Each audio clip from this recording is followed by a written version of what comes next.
Boleh dengar insya-Allah. Boleh dengar insya-Allah.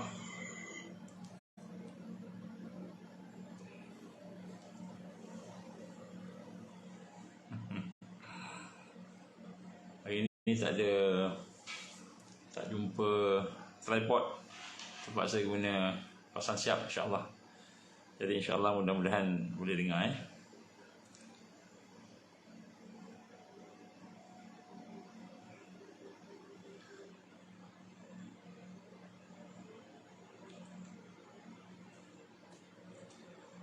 InsyaAllah kita mula dengan Ummul Quran Al-Fatihah. A'udzubillahi minasyaitonirrajim. Bismillahirrahmanirrahim. Alhamdulillahi rabbil alamin, arrahmanir rahim, maliki yaumiddin. Iyyaka na'budu wa iyyaka nasta'in. Ihdinas siratal mustaqim. Siratal ladzina an'amta 'alaihim ghairil maghdubi 'alaihim waladdallin. Amin. أعوذ بالله السميع العليم من الشيطان الرجيم. بسم الله الرحمن الرحيم. إن الحمد لله نحمده ونستعينه ونستهدي ونستغفره ونعوذ بالله من شرور أنفسنا ومن سيئات أعمالنا. من يهده الله فلا مضل له ومن يضلل فلا هادي له. أشهد أن لا إله إلا الله وحده لا شريك له وأشهد أن محمدا عبده ورسوله. قال رب اشرح لي صدري ويسر لي أمري واحلل عقدة من لساني يفقهوا قولي. ربي زدني علما عما بعد. Assalamualaikum warahmatullahi wabarakatuh. Alhamdulillah, pertama-tama mari sama-sama kita bersyukur kepada Allah Subhanahu wa taala.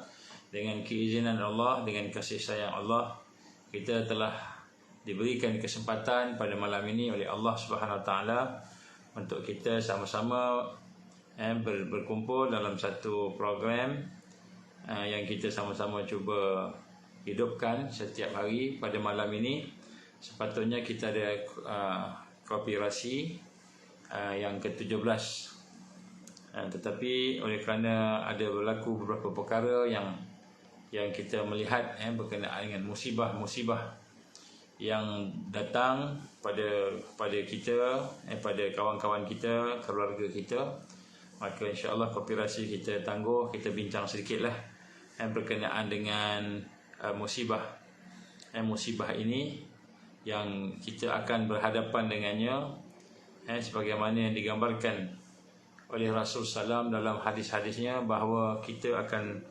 berhadapan dengan hari-hari yang penuh dengan kesusahan, hari-hari yang penuh dengan kesusahan, dan kesusahan itu akan bertambah-tambah. Jadi kita akan berhadapan dengan berbagai musibah-musibah yang ada, sama ada musibah itu dalam bentuk ujian untuk peribadi ataupun ujian-ujian dalam bentuk perkara-perkara yang kita gambarkan sebagai untuk secara kelompok, ummah, iaitu Allah gambarkan di dalam Al-Quran bahawa semua orang akan kena. Bila datang musibah, semua kena. A'udzubillahi minasyaitonirrajim. Wattaqu fitnah la tusibannal ladzina zalamu minkum khassah wa'lamu annallaha syadidul iqab. Sadaqallahul azim. Kamu takutlah, kamu waspadalah dengan kedatangannya ujian fitnah daripada Allah Subhanahu Wa Taala, yang mana sekiranya ia adalah merupakan dia turun, maka dia akan turun bukan hanya kepada orang yang jahat sahaja, orang yang zalim sahaja, orang yang tidak ikut Allah, tapi dia akan kena kepada semua. Semua orang akan kena, tak kiralah baik tak baik. Kalau tenggelam banjir itu, bukan saja disko kelab malam tenggelam, masjid pun boleh tenggelam juga. Kalau kita kata bukan saja rumah orang jahat tenggelam, rumah orang soleh pun tenggelam bila kena. Sebab tu Allah gambarkan, wattaqu fitnah la tusibannal ladzina zalamu minkum khassah wa'lamu annallaha syadidul iqab. Kamu waspadalah, kamu peliharalah diri kamu. Kamu takutlah pada ujian Allah yang bukan hanya menimpa kepada orang yang zalim sahaja, tetapi kepada semua. Jadi atas sebab itulah insya-Allah pada malam ni kita ingin buat sedikit uji ulang kaji berkenaan musibah ini, dan kita akan melihat beberapa perkara lah tentang musibah. Yang pertama sekali, tuan-tuan wa rahmati Allah, kita tahu bahawa musibah ini dia boleh datang dengan berbagai asbab, berbagai sebab penyebab lah yang menjadi punca kepada musibah itu. Allah berfirman dalam Al-Quran, wa ma asabakum min musibah fabima kasabat aydikum wa ya'fu an katsir. Dan apa juga yang menimpa kamu dari sesuatu kesusahan, balak, bencana itu, maka dia adalah disebabkan oleh apa yang telah kamu lakukan. Fabima kasabat aydikum, apa yang dilakukan oleh tangan-tangan kamu, daripada perbuatan dosa, daripada perbuatan-perbuatan zalim yang ada pada diri kamu. Wa ya'fu an katsir, tetapi Allah mengampunkan sebahagian besar daripada kelemahan dosa-dosa tadi. Jadi Allah gambarkan juga dalam ayat yang lain, zaharal fasad fil barri wal bahr bima kasabat aydin nas liyuziqahum ba'da allazi amilu la'allahum yarji'un. Kamu melihat kerosakan di daratan, di lautan, bima kasabat aydin nas, disebabkan oleh tangan-tangan manusia. Liyuziqahum ba'da allazi amilu, kerana Allah SWT ingin memperlihatkan, ingin menampakkan perbuatan-perbuatan yang telah dibuat sebelumnya, supaya kamu kembali kepada Allah Subhanahu wa taala. Jadi asbab-asbabnya ada banyak. Mungkin juga asbab dosa, mungkin juga asbab diri kita, kelemahan kita, kelalaian kita, kecuaian kita. Kita pergi korek gunung, korek bukit, ambil balak sampai peringkat habis. Tempat balak tu akhirnya jadi banjir, tanah runtuh. Mungkin juga disebabkan oleh kita punya keingkaran, ataupun dosa-dosa kita ada banyak, ataupun sebab kita mengambil orang-orang yang kufur kepada Allah menjadi pemimpin pun menjadi asbab dosa. Jadi asbab dosa ni ada banyak, asbab bencana ni ada banyak. Tetapi apa yang lebih penting, kita nak termasuklah juga asbab daripada musuh. Contohnya kita dengar tentang senjata harb yang boleh digunakan untuk membuat kita kata tekanan-tekanan yang berbeza, frekuensi gelombang ditembak boleh menyebabkan berlaku gegaran dan sebagainya. Jadi kita kata adanya senjata-senjata terangan tangan manusia yang menyebabkan berlakunya bencana alam. Jadi tak kira lah apa pun sebabnya, sekarang ini yang penting kita telah diberi ujian. Ujian datang dah.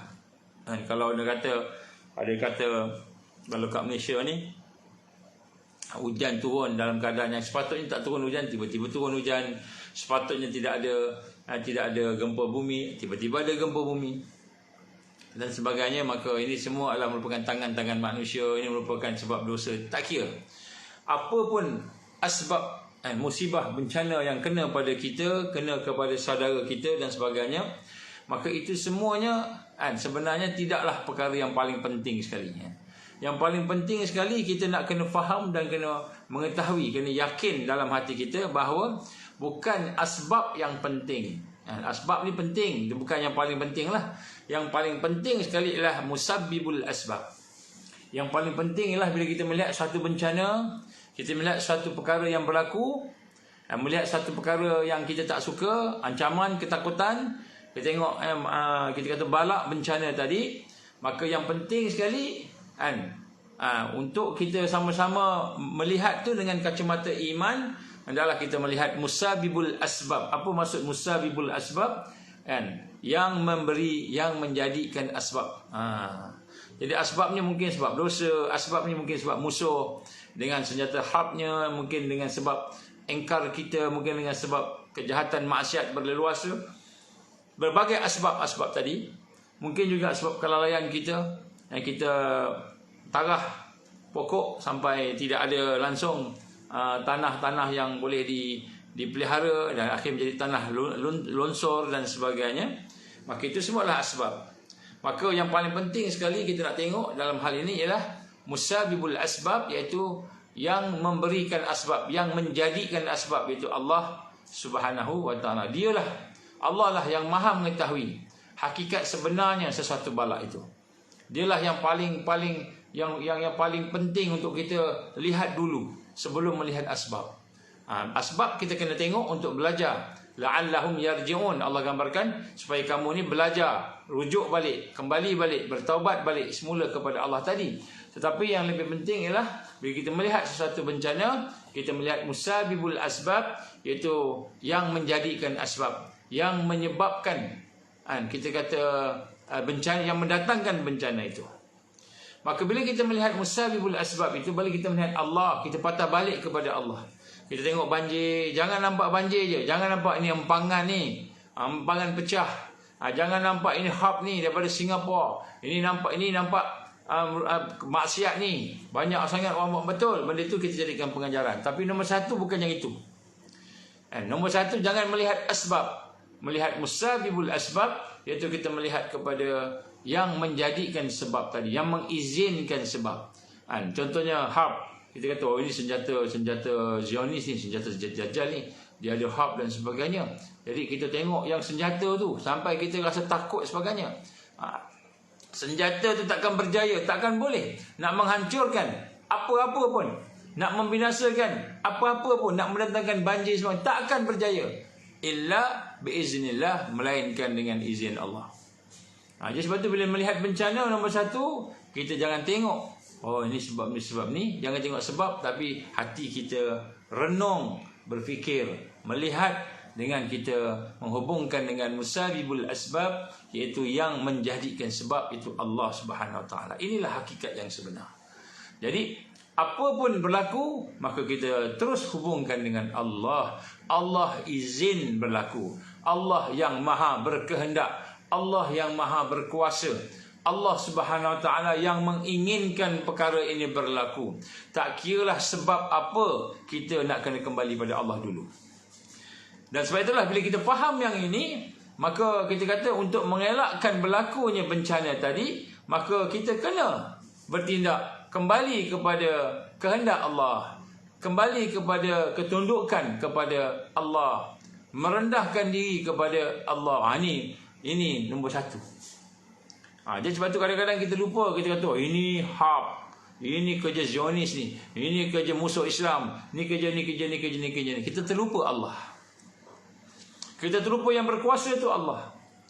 Kita terlupa yang menjadikan sesuatu itu Allah. Allah yang menjadikan sesuatu, dan Allah yang menjadikan apa yang berlaku pada sesuatu itu, pergerakannya, diamnya, dan sebagainya. Jadi apabila kita faham yang ini nombor satu, maka pada masa itulah kita tahu bahawa kita nak melihat bahawa rupa-rupanya perkara yang penting sekali ialah kita patah balik kepada Allah Subhanahu Wa Taala. Macam saya kata tadi, punca-punca kejahatan, punca-punca bencana itu mungkin datang daripada tangan-tangan manusia. Mungkin disebabkan oleh engkar nikmat Allah, kufur kepada Allah. Mungkin disebabkan kita memilih kekufuran, ramai majoriti buat maksiat, berbanding dengan amal iman, dakwah. Amal dakwah tak boleh melangkaui, tak boleh melepasi, tak boleh melebihi amalan maksiat. Maksiat belum merajalela. Mungkin juga bagaimana digambarkan Nabi SAW timbul maksiat itu sebab adanya kita kata timbulnya azab, adanya maksiat dan sebagainya tadi. Ini nombor satu. Jadi sebab itulah pada malam ni kita nak tengok bahawa segala musibah itu, segala bencana itu, adakah dia datang sebagai bala ataupun dia datang sebagai ujian. Ini nombor dua. Jadi apabila nombor satu kita dah kembalikan semua kepada Allah, innalillah, kita kembali kepada Allah Subhanahu Wa Taala, maka pada ketika itulah hati kita akan jadi tenang dan kuat. Dan kemudian pada ketika itulah kita boleh buat muhasabah. Muhasabah tadi apa dia? Nak kembali pada Allah, kita tengok ini musibah ke ini ujian. Adakah yang datang ni, banjir ni memang betul-betul bala, ataupun sebenarnya dia merupakan satu ujian sahaja. Ujian sahaja. Jadi kita kena tengok apa maksud musibah ini, apa maksud bala ini. Jadi kalau kita tengok lafaz ibtila, bala, imtihan, ujian, fitnah, itu semua dalam bahasa Arab kita lihat maknanya lebih kurang sama, suatu yang kita tak suka. Tapi nak sebut kat sini, dia ada lawan. lawannya disebut uqubah. Uqubah ni apa? Hukuman. Akibat daripada kejahatan, akibat daripada keburukan tadi. Begitu juga ada azab. Azab ni apa? Azab ini adalah satu siksaan, satu kesakitan ataupun iqab. Iqab ni satu yang menyusahkan kita, menyulitkan kita, sama lebih kurang makna dia.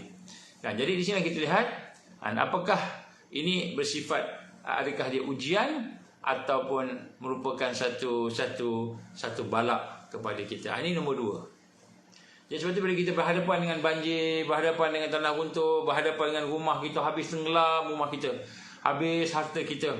Sebab tu saya nak ucapkan salam takziah kepada semua sahabat-sahabat kita dan juga keluarga sahabat-sahabat kita yang dalam keadaan susah hari ini. Banjir di Johor, begitu juga di tempat-tempat lain sebahagian yang dah terkena. Malahan kita dah melihat angin akan datang lagi, akan ada lagi datang, digambarkan oleh mereka yang mengkaji, ada lagi ujian-ujian yang mendatang. Jadi bila kita melihat semua perkara-perkara yang menyusahkan kita, disebut ibtila, disebut imtihan, disebut ujian, disebut satu exam, kalau kita bahasa kita, maka kita nak kena rasa bahawa yang ini adalah bukan, adakah sama ada dia ujian ataupun dia merupakan uqubah. Uqubah ni hukuman daripada Allah, punishment daripada Allah, azab ataupun azab daripada Allah Subhanahu wa taala. Jadi apa beza antara ujian dengan ataupun ujian kita gambarkan tadi, satu yang bersifat satu daripada Allah dalam bentuk susah, ujian, ataupun dia merupakan satu balak, bencana. Nombor 1, tuan-tuan dan puan rahmat Allah, kita nak tengok sini nombor 1 kan, ujian ini ialah bersifat sementara. Jadi yang pertama, susah macam mana pun, banjir, tenggelam, apa sebagainya, maka ia bersifat sementara, dia tidak kekal. Jadi wujudnya itu hanya untuk meningkatkan iman, menghapuskan dosa, menguji keimanan orang yang beriman. Jadi ujian dia bersifat sementara. Ujian ni mesti dia susah tapi sementara. Itu ujian. Atau kalau hukuman ataupun uqubah ataupun kita kata bala ataupun bencana, balasan kepada mereka yang melakukan dosa, itu bersifat kekal abadi. Jadi uqubah, hukuman itu dia kekal abadi. Jadi itu yang digambarkan di sini, bagaimana keadaan kita berhadapan dengan kesusahan ini. Adakah kesusahan itu kesusahan yang bersifat sementara ataupun kesusahan yang akan berkekal abadi? Itu nombor 1. Allah gambarkan di dalam Al-Quran, walanabluwannakum bisyai'in minal khauf wal ju' wa naqsim minal amwali wal anfus was samarat wa basyiris sabirin. Jadi Allah gambarkan, demi sesungguhnya Allah SWT, kami akan menguji kamu. Menguji dengan apa? Minal khauf, dengan ketakutan. Bila ada musuh kita takut. Sekarang ni kita tak takut banjir, tak takut dengan ketakutan musuh. Wal ju' dengan kelaparan, bencana alam. Wa naqsim minal amwal, dan berlakunya kekurangan daripada harta kita, rosak harta kita, tenggelam rumah kita. Wal anfus, dan juga diri kita ni semakin berkurangan. Was samarat, begitu juga dengan kita kata tanam-tanaman kita. Tanam-tanaman kita. Jadi kita kalau diri tadi sakit contohnya, kita kena sakit, kita tak kuat, kita jadi letih, lemah dan sebagainya. Was samarat, dan juga mungkin tanaman-tanaman kita, mungkin kita punya pekerjaan kita. Maka Allah gambarkan wabasyiris sabirin, maka berilah kabar gembira pada orang yang sabar. Jadi nombor 1, ujian ini adalah merupakan sesuatu yang sebenarnya satu kabar gembira kepada orang yang sabar. Jadi orang yang sabar ni Allah gambarkan dia akan berhadapan dengan ketakutan. Mungkin ada ancaman musuh, mungkin musuh keliling dia, mungkin dia aniaya, mungkin dia ditangkap, mungkin macam-macam, diseksa. Begitu juga mungkin dia akan berhadapan dengan kelaparan, wal ju', dia akan berhadapan dengan kelaparan, wa naqsil minal amwal, dia akan menghadapi masalah hartanya dirampas, hartanya dicuri, hartanya mungkin rosak, apa ni kita kata, hartanya amwal dari itu, harta-hartanya berkurangan. Wal anfus, mungkin kesihatan dia, mungkin sakit, Macam-macam virus kita dengar pada hari ini. Was-samarat, dan juga mungkin pertanian dia, peladangan dia, buah-buahan dia, ataupun pekerjaan dia. Maka Allah gambar wabasyiris sabirin, gembiralah pada orang yang sabar. Jadi rupanya ujian ini bukanlah suatu yang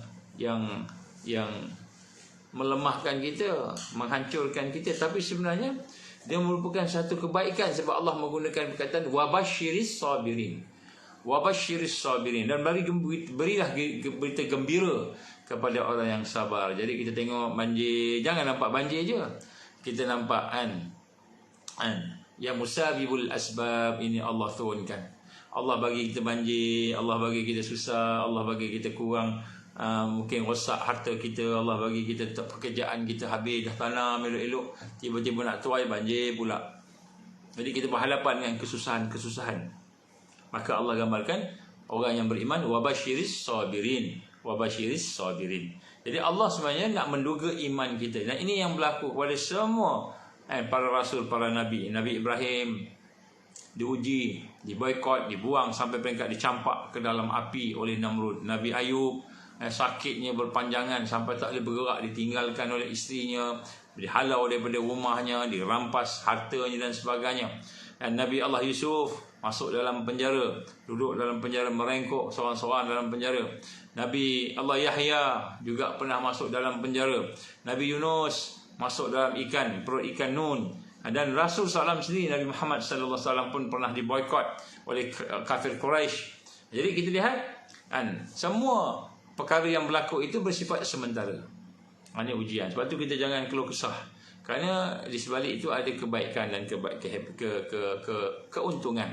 Ini bukan hukuman, dia bukan uqubah. Pada orang beriman dia bukan uqubah, dia bukan hukuman, tapi sebenarnya dia merupakan satu yang ada kebaikan, tentu ada kebaikan.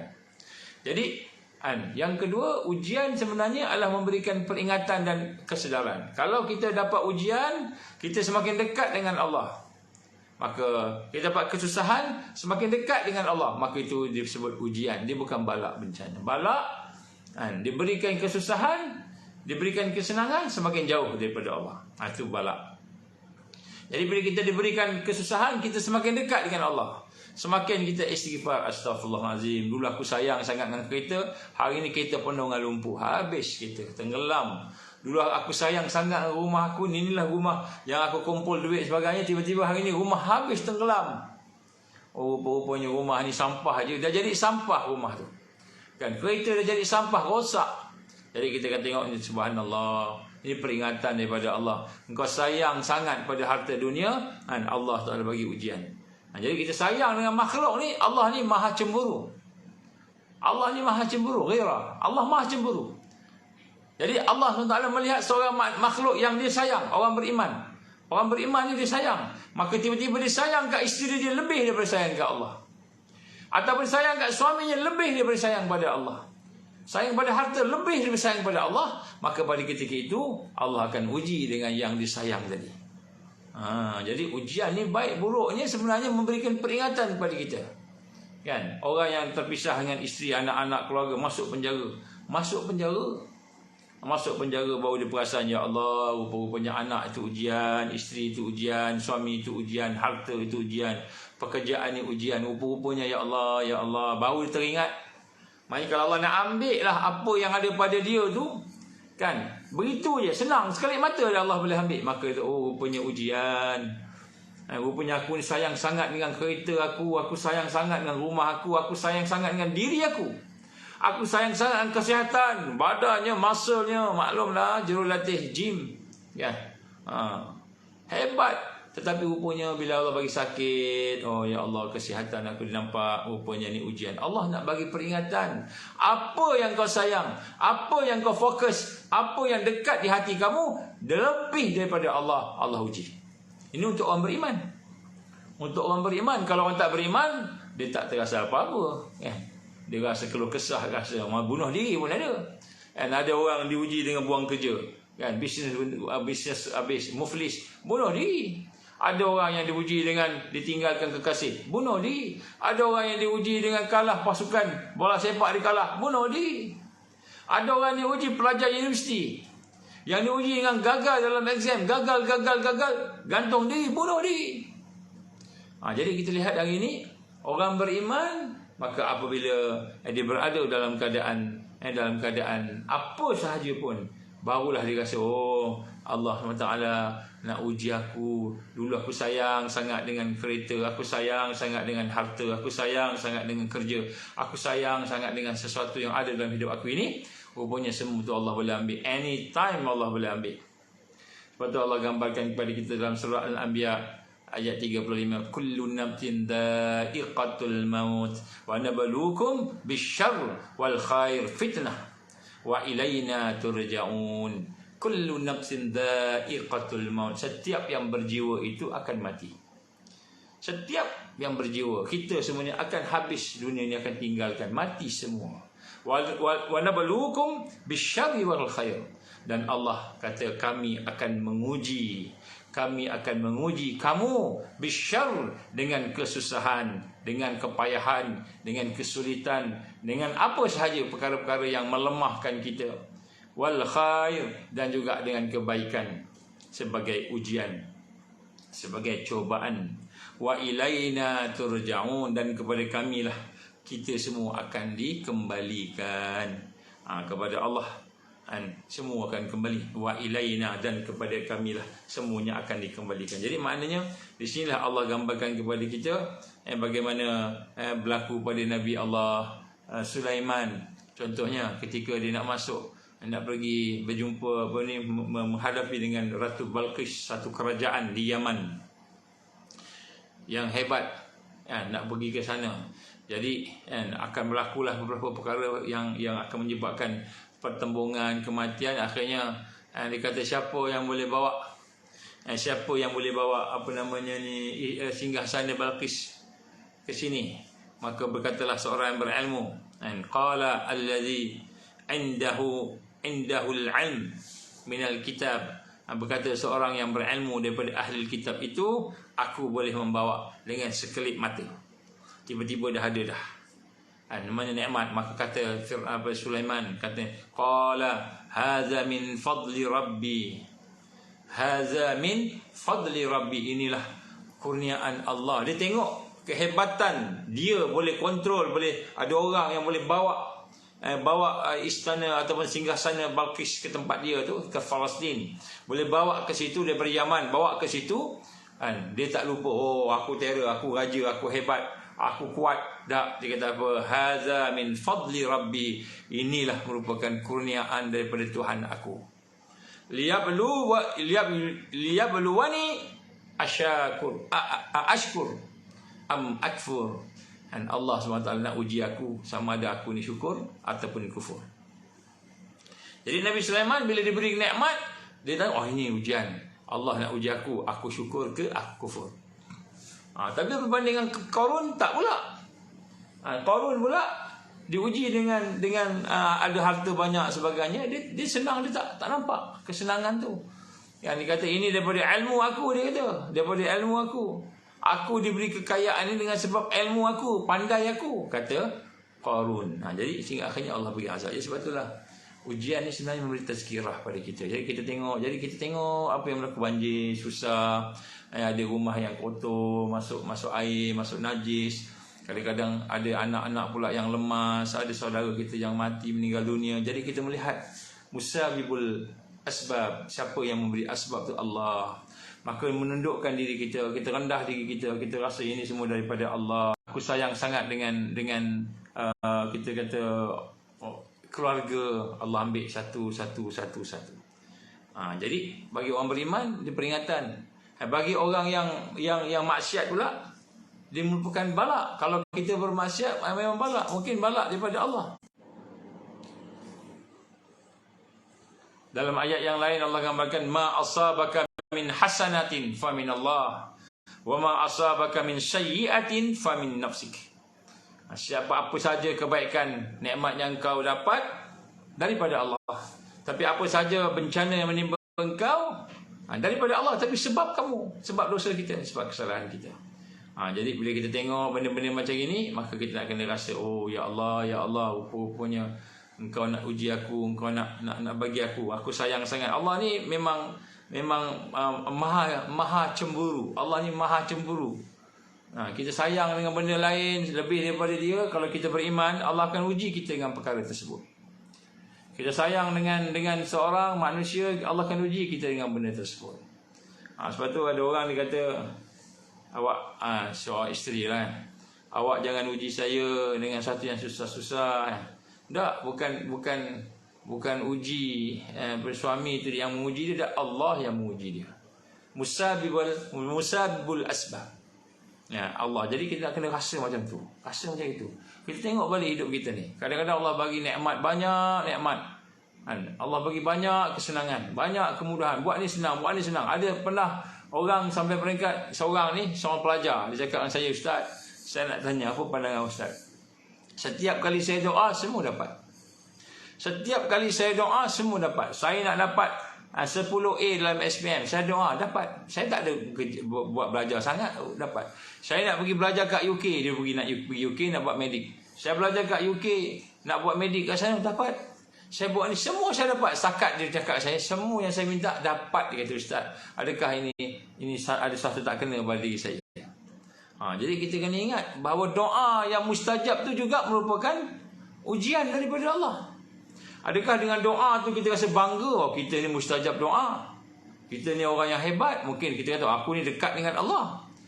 Ataupun kita merasa tawaduk kepada Allah, ya Allah, Engkau bagi aku macam-macam, tapi aku ni sendiri pun tak benar-benar beribadah kepada Engkau, tak benar-benar khusyuk, tak benar-benar ikhlas, tapi Allah bagi semua. Subhanallah, subhanallah, maha suci Allah daripada segala kelemahan. Akulah yang lemah. Kita rasa diri kita lemah.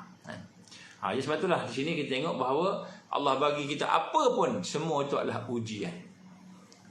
Dan ujian tu apa? Ujian tu nak pilih sama ada nak jadi hamba Allah ataupun hamba nafsu. Ini kita kena tengok ni. Tengok sungguh-sungguh ni. Kita kena proses ni. Sebab tu digalakkan kita pergi tolong sahabat-sahabat kita. Alhamdulillah daripada Ansar, Angkatan Sukarelawan Rakyat, alhamdulillah dengan barakahnya, prihatinnya sahabat-sahabat kita ni yang ada bot. Tadi pagi dah pergi dah ke Johor sebahagiannya. Naik bot, bawa bot lah, bukan naik bot, bawa bot, naik kereta tu pergi ke Segamat ke mana ke yang tenggelam tu. Nak cuba tolong. Sebab apa? PGA pun tak cukup bot. Kita dengar bomba PGA pun tak cukup bot nak selamatkan orang kampung. Jadi alhamdulillah sahabat-sahabat kita daripada SAR, Search and Rescue, daripada Ansar ni, alhamdulillah mereka pergi dah bersama-sama mendahului orang lain. Alhamdulillah. Dia bawa bot pagi-pagi, lepas subuh dah bergerak dah. Dah sampai dah kot agaknya. Begitu juga dengan mereka yang berada di Johor ni, dah pergi dah. Nak cuba, nak bantulah apa yang boleh, yang mampu. Kita lihat hari ni bagaimana Allah bagi kita ujian kesenangan. Maka tempat kita tak banjir, kita kena tengok kat mana orang banjir. Kita boleh tolong, kita tolong. Tak boleh tolong dengan bot, tak ada bot. Tak boleh tolong dengan kereta, tak mampu. Mungkin minyak pun kita tak mampu. Duit tol pun kita tak mampu, contoh. Tak boleh nak tolong dengan fizikal duit, bagi makanan, tak mampu. Maka kita paling kurang doa, ya Allah, sesungguhnya sahabat-sahabat kami di Johor, ya Allah, ada yang banjir di Batu Pahatnya, di Segamatnya, di Lapisnya, ya Allah, tolonglah ya Allah, tolonglah ya Allah. Tolonglah mereka, ya Allah, mudahkan mereka, ya Allah, berilah kesabaran pada mereka, ya Allah, rahmatilah mereka, ya Allah, janganlah jadi mereka lalai, ya Allah. Minta ke Allah, doa. Sekurang-kurangnya doa. Dan doa seorang sahabat kepada sahabatnya dalam keadaan sahabatnya tak tahu, mustajab doa tu. Dan bukan saja mustajab, doa itu dia akan patah balik kepada yang berdoa tadi. Nampak, kita nak tengok bahawa musibah ni bukan hanya musibah Allah uji orang yang kena banjir tu, tapi Allah uji kita sejauh mana kita nak tolong. Sejauh mana kita nak tolong. Ini satu perkara yang kita kena rasa. Kita tengok kawan-kawan kita banjir, alah, dia bukan kita. Tempat kita mula-mula kita tahu mula-mula. Ustaz, Labis tenggelam, Segamat tenggelam, Kota Tinggi sebagainya tenggelam, Johor Bahru juga ada sebahagian tenggelam. Begitu juga dengan tempat lain tenggelam. Respon kita apa? Respon kita, alhamdulillah tempat saya tak tenggelam. Itu respon kita. Respon kita, aku tak kena uji tu. Sebenarnya Allah uji kita. Allah uji apa? Allah uji sejauh mana kita nak tolong dia. Kita kata innalillahi wa inna ilaihi raji'un. Ya Allah, jadikanlah mereka ni sabar ya Allah. Itu nombor satu. Ya Allah, jadikan mereka sabar ya Allah. Ya Allah, berilah kekuatan kepada mereka ya Allah. Nombor dua, macam mana kita boleh tolong? Nombor satu, patah balik pada Allah. Musabibul asbab, yang memberikan asbab. Ya Allah, tolonglah mereka ya Allah, jadikan mereka sabar ya Allah. Tenggelam rumah, macam mana kita bayangkan kalau rumah kita tenggelam? Kita tengah tidur-tidur, rumah tenggelam. Kita punya peralatan dalam rumah habis, rosak. Masuk pula binatang, ular masuk, buaya masuk, tak kira lah. Ada ujian-ujian lain pula. Kita subhanallah, subhanallah. Inna lillahi wa inna ilaihi raji'un. Masya Allah. Jadi kita minta ke Allah. Itu nombor satu. Nombor dua kita, masyarakat tolong, masyarakat tolong. Masyarakat tolong. Ada yang kita kata, kita buat satu dana khas untuk sahabat-sahabat kita yang menghadapi bencana ni, ataupun kita buat satu gerak kerja lah nak tolong dia. Kita tengok apa yang diperlukan. Mungkin mereka punya makanan semua habis, dia dah prepping lah semua, tiba-tiba habis, beras tenggelam, rosak, gula tenggelam, rosak, garam tenggelam, rosak, apa-apa disimpan rosak habis. Kita tengok, kita nak kena tolong ni. Ini orang-orang yang mendapat hidayah Allah tadi, al-mahdiyin, yang mana mereka ni melihat nombor satu, musabibul asbab. Dia tak tengok ni mesti tempat ni maksiat banyak. Ini sebab harp daripada Singapura, Johor kena, Singapura dekat sangat. Ini Singapura punya hal ni. Dia tak tengok yang itu dulu. Dia tak tengok asbab. Asbab memang kita kena tengok untuk pengajaran, tapi nombor satu, dia melihat musabibul asbab, yang menjadikan asbab Allah yang turunkan. Maka dia pun kata apa? Dia kata subhanallah, subhanallah, subhanallah. Ya Allah, berilah sabar pada sahabat-sahabat aku. Jadi ini nombor satu. Nombor dua, dia pun cakap macam mana nak tolong. Macam mana nak tolong. Ini perkara-perkara yang kita kena tengok. Kita akan berhadapan dengan musibah ni. Lepas ni musibah lain pula. Kita akan berhadapan dengan musibah mungkin kemarau ke, mungkin akan berhadapan dengan masalah makanan rosak, mungkin masalah dengan vaksin, dengan coronavirus, bio weapon, chemical weapon pula. Mungkin masalah macam-macam masalah. Digital currency, digital apa ni, ID, whatever. Apa saja, baik. Jadi dalam masa ringkas ni, saya nak cuba sama-sama bagi 10 perkara yang kena ada bila kita berhadapan dengan ujian. 10 perkara. 7 perkara kepada mereka yang sedang diuji secara langsung. 3 lagi saya nak bagi nasihat kepada mereka yang nak membantu sahabat-sahabat kita. Ni kita kena tengok tips ni. Kita tengok. Yang pertama sekali, apabila kita berhadapan dengan ujian, kesusahan, yakinlah bahawa ujian itu adalah merupakan cara Allah menunjukkan, menggambarkan cinta dia, sayang dia pada hamba-Nya. Nombor satu, ujian itu tanda Allah sayang pada kita.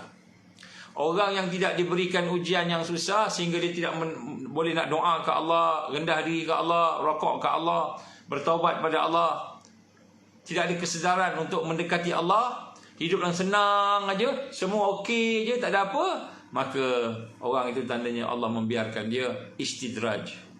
Jadi bila kita berhadapan dengan ujian, nombor satu, yakinlah bahawa kesusahan itu tanda Allah sayang kita. Ini nombor satu.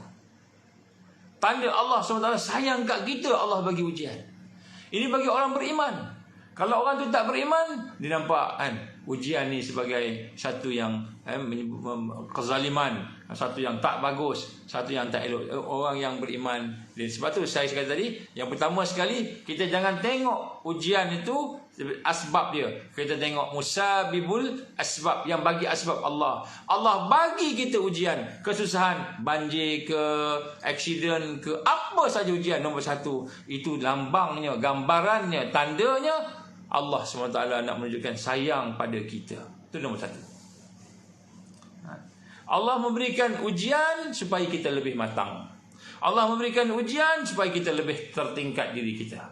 Maka digambarkan oleh Rasulullah sallallahu alaihi wasallam daripada Abu Hurairah radhiyallahu an, siapa-siapa yang dikehendaki oleh Allah SWT kebaikan pada dia, Allah nak bagi satu yang baik pada dia, maka akan diberikannya ujian.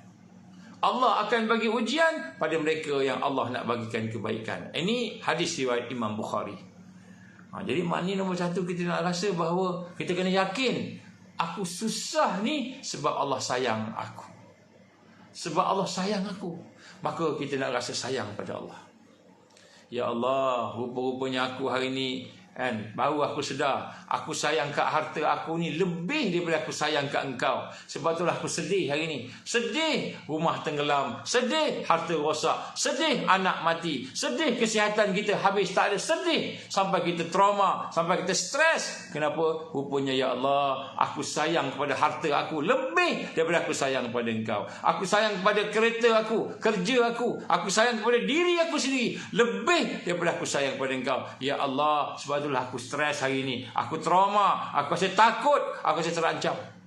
Jadi Allah SWT nak menggambarkan bahawa engkau ni sayang sangat dengan dunia. Hubbul, dengan kesayangan yang sungguh-sungguh. Engkau ni dekat sangat dengan dunia sehingga engkau lupa ke aku. Hari ni aku uji sikit tentang kehilangan dunia. Bukan Allah uji habis langsung tak ada apa dah. Allah uji habis langsung, itu dah mati. Kullu nafsin dha'iqatul maut. Dah mati dah. Dah mati tu dah tak ada dah. Dan sekarang ni Allah uji masih hidup lagi. Ada orang kena penjara, kena rampas hartanya, kena seksa, ada tangannya dipotong, macam-macam Allah uji. Ya Allah, ya Allah. Tapi dia tak stres. Kenapa dia tak stres? Kenapa dia tak trauma? Sebab dia tahu semua ini daripada Allah. Inna lillah wa inna ilaihi raji'un. Allah ambil rumah aku, Allah ambil kenderaan aku, Allah ambil kesihatan aku, Allah ambil keluarga aku. Ya Allah, aku rupanya sayang keluarga aku lebih daripada aku sayang ke engkau. Sebab yang ambil itu Allah. Yang uji kita itu Allah. Yang uji itu musabibul asbab, yang menjadikan asbab. Jadi kita baru tahu, oh rupanya Allah sayang ke aku. Jadi kita teringat balik, ya Allah, rupa-rupanya hari ini aku sayang kepada perkara-perkara dunia. Sebab tu aku rasa trauma, stres berhadapan dengan musibah-musibah ni. Jadi kita pun bertaubat. Astaghfirullah. Dan bila kita bertaubat, bila kita sabar, bila kita redha, bila kita rendahkan diri kita pada Allah, menyerah sepenuhnya pada Allah, ketika itulah Allah akan bagi hadiah yang paling mahal. Apa hadiah yang paling mahal? Bila kita sabar, bila kita redha, bila kita tunduk pada Allah, Allah akan bagikan kepada kita ketenangan bersama Allah. Allah akan bagikan kita rasa tenang bersama Allah, rasa bahagia bersama Allah. Yang sebenarnya memang sepatutnya macam tu. Hari ini kita tenang bersama rumah kita, sedangkan rumah kita akan habis. Kita tenang bersama suami kita, tenang bersama isteri kita, tenang bersama harta kita, tenang bersama kepakaran kita, kita pakar, doktor pakar, tenang bersama dunia. Rupa-rupanya yang kita tenang bersama itu akan habis, akan hancur, akan lari habis. Maka baru kita, ya Allah, rupanya sebelum ni aku bergantung, aku bersandar, aku berharap, aku meletakkan ketenangan kebahagiaan aku kepada manusia, ketenangan kebahagiaan aku kepada makhluk, kepada dunia. Maka ya Allah, rupa-rupanya di sinilah engkau nak bagikan kesedaran. Rupa-rupanya engkau lah yang berhak untuk disayangi. Nampak? Allahu Akbar. Allah sayang kita. Jadi nombor satu, bila Allah uji kita, tanda Allah sayang kita. Tanda Allah sayang kita. Contohlah kan, kita kata kita hilang apa? Hilang RM10. Hilang RM10. Kita kata alah RM10 tak apalah, RM10. Ataupun kita hilang RM1, tak apalah RM1. Tapi cuba hilang RM1 juta. Orang kita jual beli rumah kan, kita pun dapat duit RM1 juta, jual beli rumah dan tanah kita pun masuk ke dalam akaun. Rupa-rupanya akaun kita masuk tu salah number, masuk ke akaun orang lain. Kita ingat dah masuk akaun kita dah, kemudian kita pun pergi ke bank, saya salah masuk ni akaun ni akaun orang lain, saya sama masuk, patutnya saya tulis 2, saya tertulis 3, ataupun 2 tertekan 1, jadi masuk akaun orang lain. Kemudian bank kata, kami tak boleh buat apa-apa, kamu dah masukkan cash deposit sini. Maka dia pun tanya dengan orang tu, orang tu kata, ini duit saya RM1 juta, duit saya kan, duit saya RM1 juta, ni bukan duit siapa. Kita pun kata tak dapat. Kita rasa apa? Oh aku, ya Allah, duit aku 1 juta, ya Allah, 1 juta, ya Allah. Jadi nak sebut kat sini, kita baru tahu rupanya aku sayang duit lebih daripada sayang Allah. Bila Allah uji kita, ini kan tanda Allah sayang kat kita. Sebenarnya begitu. Allah nak bagi balik 1 juta senang tak? Tak ada masalah, senang sangat. Allah Maha Kaya, Al-Ghani, Allah Maha Kaya.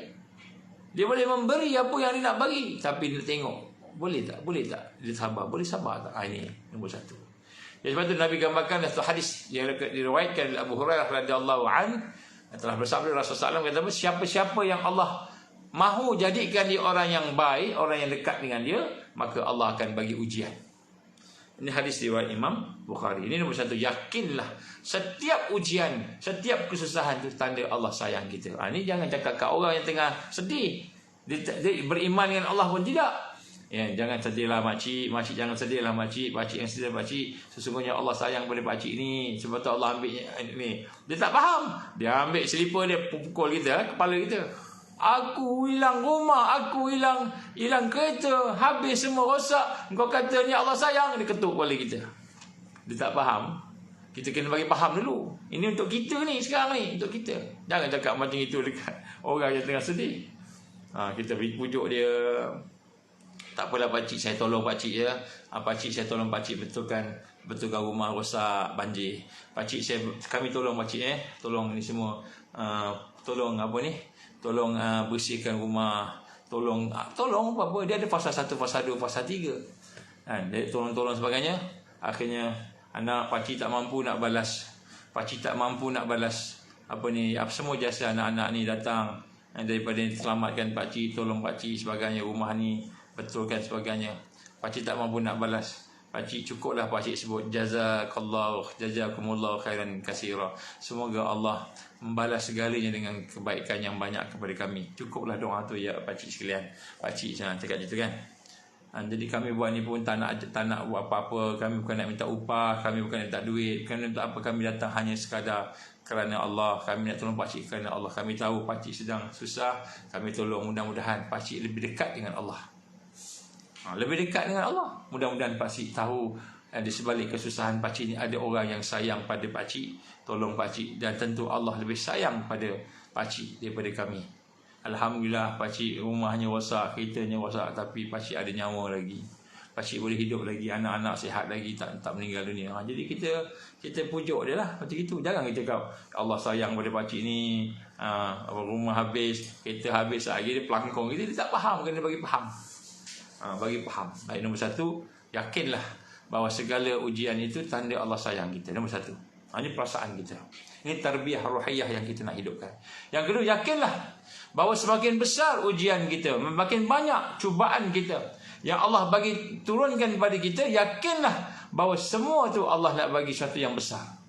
Lagi besar ujian kita, lagi hebat cobaan-cobaan yang Allah bagi pada kita, lagi besarlah ajar, ganjaran, sesuatu yang Allah nak limpahkan kepada kita.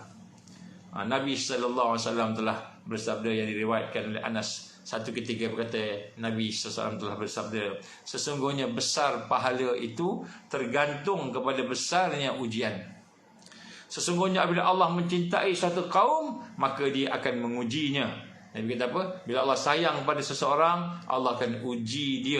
Siapa-siapa yang rela, yang redha, yang sabar menerimanya, maka dia akan mendapat keredaan Allah. Bila kita redha, ya Allah aku sabar, ya Allah aku sabar, ya Allah, ya Allah aku redha, ya Allah aku redha, ya Allah, maka Allah akan redha pada dia. Siapa-siapa yang murka, tak suka, ya Allah, dia stres, dia trauma, dia ngutuk, dia maki, dia macam-macam cakap, maka Allah akan murka pada dia. Siapa yang murka pada marah pada ujiannya, kenapalah aku diuji, kenapalah tidak orang lain, kenapalah. Kita marah pada musabibul asbab, yang menjadikan segala asbab bencana tadi itu Allah, maka Allah akan murka. Hadis riwayat Imam Tirmizi.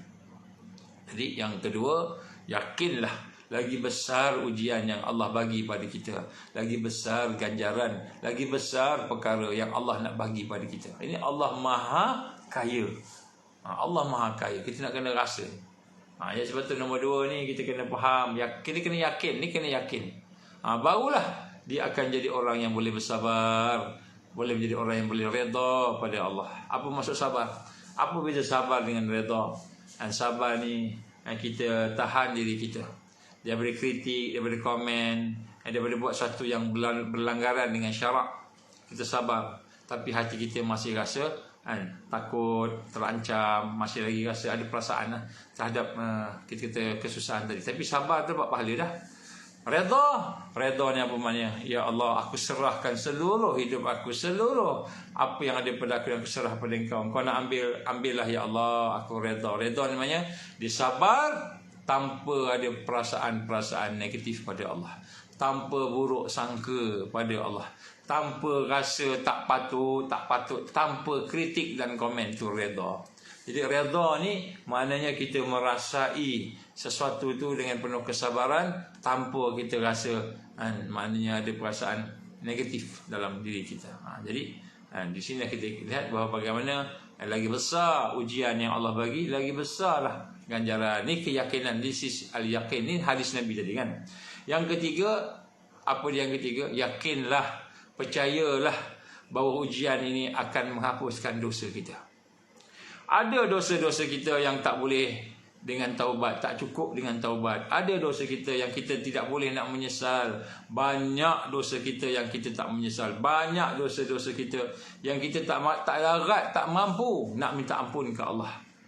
Contohnya dosa-dosa kita tinggalkan sembahyang, dosa kita tak puasa Ramadan, dosa kita sembahyang tak khusyuk, sembahyang tapi tak khusyuk. Dosa kita puasa Ramadan tapi puasa kita ada dengan corruption. Ataupun dosa kita melakukan perkara-perkara yang kita tak perasan, dan kita dosa buat sesuatu yang besar, maka ujian itu akan menghapuskan dosa yang pernah kita lakukan. Jadi kita yakinlah ini satu keuntungan. Sebab kita nak bertaubat tak mampu, kita sembahyang tak khusyuk contohnya. Sembahyang tak khusyuk itu berdosa tak? Sembahyang dalam keadaan riak berdosa tak? Dosa. Kan? Ada dosa-dosa yang memang kita tak mampu, tapi bila Allah bagi kita kesusahan, mungkin kesusahan tu hebat sungguh, kepedihannya hebat sungguh, dan kita tunduk rendah diri, kita tawaduk kepada Allah, tadarruk pada Allah, rukuk, sujud pada Allah, minta pada Allah, maka tiba-tiba Allah ampunkan dosa kita yang mungkin sebelum tu tidak diampunkan oleh Allah. Tapi bila kita dah tunduk, kita kata, ya Allah, aku banyak dosa, ya Allah, aku banyak dosa, ya Allah, aku banyak benda yang tak bagus dalam hidup aku ni, ya Allah, aku hina, ya Allah.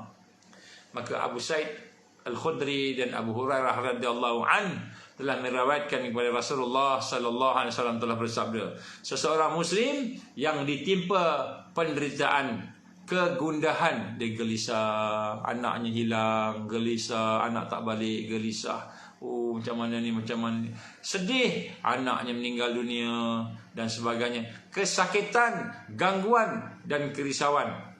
Bahkan kata Nabi apa? Terkena duri sekalipun, tercocok duri, bukan sengaja, tercocok sikit dulu, kena pop tu tahu cabut dah. Terkena duri sedikit pun, sekalipun, semuanya merupakan kafarat, penebus kepada dosa. Jadi rupa-rupanya penderitaan kita, kesusahan kita, kesedihan kita, kesakitan kita, kegundahan kita, gangguan-gangguan yang ada, ancaman, ketakutan yang ada, kerisauan kita, hatta tercocok duri pun, cocok terus tarik cabut dah, sikit je guna, terasa sikit je, macam semut gigit je, pun akan menjadi kafarah kepada dosa kita. Apa kafarah ni? Penebus. Dia akan menjadi penebus dosa kita. Ini hadis riwayat Bukhari dan Muslim. Jadi maknanya yakinlah bahawa segala bentuk ujian itu akan menghapuskan dosa kita, maka bersyukurlah. Kadang-kadang dosa kita nak minta ampun pun kita tak boleh nak menyesal dosa kita ni. Tapi setelah mendapat ujian, tiba-tiba hati kita lembut, hati kita ikhlas, mula sembahyang pun khusyuk. Bila kita dah redha ke Allah, dah sabar ni, Allah bagi kekuatan, sembahyang jadi khusyuk. Bila minta ke Allah, menangis, dah kehilangan dah sesuatu yang besar, menangis, baru boleh menangis. Sebelum ni tak boleh menangis. Sebelum ni doa, tak boleh menangis, pantang menangis ni kita tak boleh. Tapi lepas daripada kena musibah-musibah, tiba-tiba hati kita jadi lembut, kita bertaubat pada Allah, tiba-tiba Allah ampunkan dosa kita dengan sebab lembutnya hati kita tadi. Jadi ini yang nombor 3. Nombor 4, yakinlah bahawa segala yang ada, yang berlaku, apa pun yang menimpa kita, semuanya ada hikmah, ada kebaikan. Yakinlah ada kebaikan. Segala yang Allah buat pasti baik. Semua yang Allah buat, tak kira lah yang kita nampaknya macam tak baik, yang pada pandangan kita tu macam negatif, pada pandangan pemikiran kita tu macam tak elok, menyedihkan, menakutkan, menyakitkan, menyulit dan menyusahkan, nampak macam benda tak baik. Tapi yakinlah bahawa segala yang menimpa kita ada hikmah yang banyak, ada kebaikan yang banyak. Kerana Allah ni maha baik, Allah maha kaya, Allah ni maha adil. Allah tidak akan menzalimi siapa-siapa pun. Itu janji Allah. Allah tak akan zalim siapa-siapa. Itu janji Allah. Allah nak zalim kat orang boleh tak? Boleh. Tapi Allah dah berjanji Allah akan berlaku adil. Allah menjadi Ar-Rahman, Ar-Rahim namanya, yang maha pengasih, maha penyayang. Bila kita kata ya Allah, kan, kereta aku rosak, ya Allah, rumah aku tenggelam, ya Allah, semua-semua ini, sesungguhnya Engkau lah yang maha bijaksana, Al-Latif, ya Allah, ya Latif, yang maha halus, yang maha halus, ya Halim, yang maha penyantun. Allah yang maha penyantun. Sebab tu salah satu doa yang Nabi ajar kita apa? La ilaha illallahul azimul halim, la ilaha illallahu rabbul arshil azim, la ilaha illallahu rabbus samawati wa rabbul wa rabbul arshil karim. La ilaha illallahul azimul halim.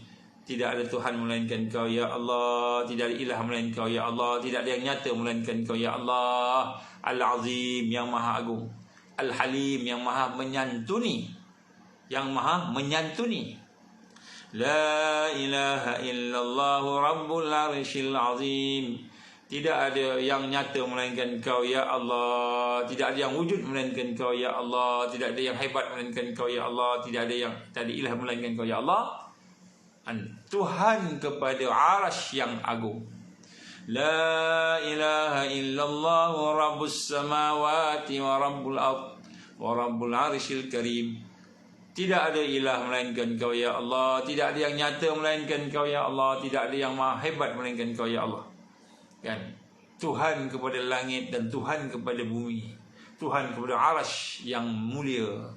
Jadi Nabi ajar kita apabila kita berada kesusahan tu baca ni, zikir ni banyak-banyak. La ilaha illallahul azimul halim, la ilaha illallah rabbul arshil azim, la ilaha illallah rabbus samawati wa rabbul arshil karim, la ilaha illallahul azimul halim, la ilaha illallah rabbul arshil azim, la ilaha illallah rabbus samawati wa rabbul ard wa rabbul arshil karim. Siapa-siapa yang membaca zikir ini, maka Allah Subhanahu wa taala akan menjadikan segala perkara-perkara yang dalam hidupnya itu baik, lebih baik, menyelesaikan masalah dia. Ini zikir yang Nabi baca selalu bila Nabi berhadapan kesusahan, bila berhadapan dengan masalah, bila berhadapan dengan ancaman, bila berhadapan dengan perkara-perkara yang tak boleh nak bergerak dah, tak boleh bergerak, maka Nabi puji Allah. La ilaha illallah Al-Azim Al-Halim. Allah, Nabi puji satu-satu. La ilaha illallah Rabbus sama Rabbul arshil azim, Tuhan yang arasy yang maha agung, yang agung, arasy yang agung. La ilaha illallah Rabbus samawati wa rabbul ard wa rabbul arshil karim. Karim ni, Al-Karim ni, dia bukan saja mulia, tapi dia juga maksud yang maha cepat dalam menjawab soalan, menjawab permintaan, mengkabulkan doa. Jadi Al-Karim. Jadi nama Allah Al-Karim ni, Al-Karim bila kita sebut Rabbul Arshil Karim. Karim ni maknanya Dialah yang bukan saja Al-Karim ni, Karim ni mulia. Betul juga makna dia. Dia Al-Karim juga maksudnya yang maha cepat dalam menyahut permintaan. Yang maha cepat mengkabulkan doa. Jadi baca ni, baca banyak-banyak, baca banyak-banyak. InsyaAllah Allah akan bebaskan kita, lepaskan kita daripada segala perkara yang kita hadapi tadi.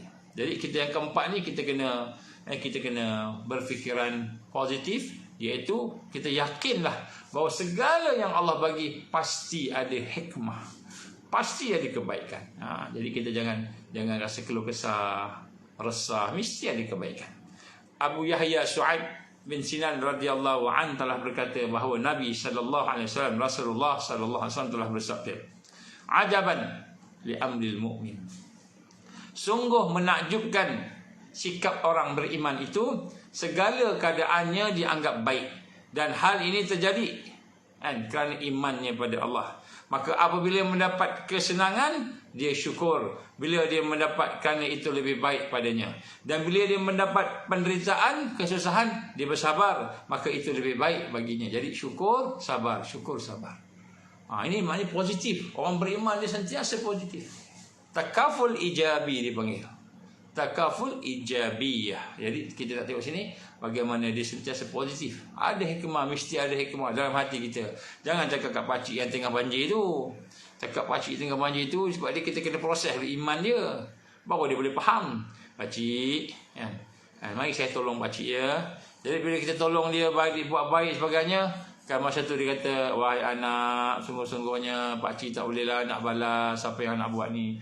Pakcik tak payah balas pakcik.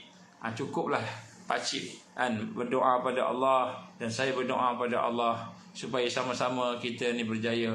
Saya tolong pakcik ni pun kerana Allah yang suruh saya, suruh kita semua tolong-menolong." Baru dia ingat Allah balik. Allah uji kita ni supaya kita ni dapat tolong-menolong. Sebelum ni tak kenal dengan anak-anak ni daripada Ansar ni, bagus orang Ansar ni. Tak kenal anak-anak Ansar ni, rupa-rupanya mereka ni orang yang baik-baik, berkenalan dengan orang yang soleh, contohlah kan. Yang kelima, yakinlah. Ni kelima keyakinan Yang kelima dah kan. Yakinlah setelah kita ditimpa sulit, kesusahan, pasti ada kemudahan. Sebab dia ujian. Jadi ujian ni dia tidak berkekalan. Yang berkekalan ni uqubah, hukuman. Yang berkekalan ni selama-lamanya hukuman. Bila mati dengan syirik, Allah murka kat kita, tidak mentauhidkan dia, maka kita dihukum berterusan. Ni ujian. Dekat dunia ni semua ujian.